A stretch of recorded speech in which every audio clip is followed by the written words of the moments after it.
Hello and welcome to Let's Fix Computers. Doing something a little bit different today. We're diagnosing this big Dell XPS tower that won't turn on. So I think this is going to have a duff power supply, so I'm just going to show you my procedure for testing and replacing that. Let's start off by plugging it in and just seeing what happens. So we'll give it some power and try the power button. And there's no response there at all. Just check the light on the front. There's no power light or anything like that. Let's just pop that cover off and see what's going on in here. Okay, we've got a standby light down here, which indicates that there's power getting to the motherboard. However, there's nothing at all from the power button. There's no fan, there's no sound or anything like that. So these are fairly common symptoms on a Dell. Dell power supplies they're fairly prone to failure, to be honest. Although they look a bit exotic, they are the standard ATX shape, so you can replace them, which is the good news. So if it's not the power supply, it'll be your motherboard. But to be honest, in my experience, it's always the power supply. So what we'll do, we'll grab my testing power supply, swap them over, see if it starts up. If it does, we just need to get a replacement PSU. So, one moment please. Alright, for my testing, I use this big, obnoxious Antec kilowatt.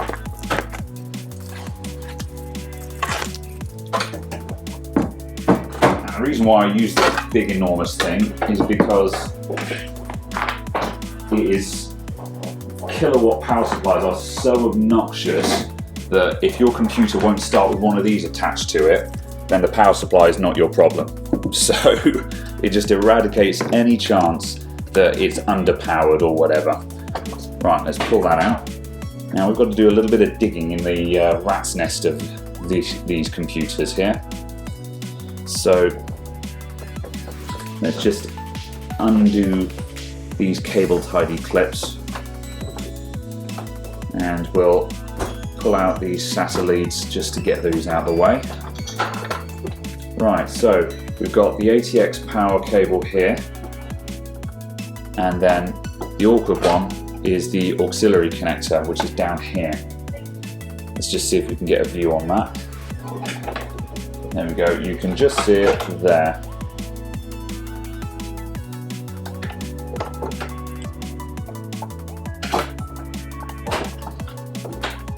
Pull that out. Right, so we want one of them.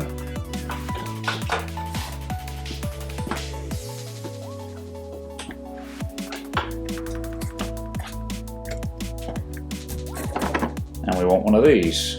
Now I've got an 8-pin here.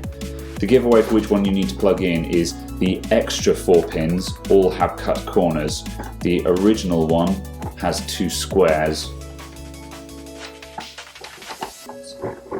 Plug that in down there. Right, and that's the minimum requirements to start this thing. So let's put some power back on it and see if it starts. Now all the drives are disconnected here, so it won't actually start up, it will just turn on. So we should see lights and sound.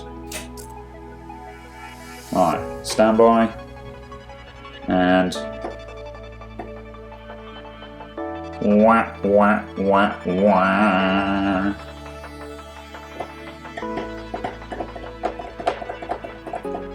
That's still not going anywhere. Oh dear. Well, this looks pretty dead. And this is why we test before we buy parts.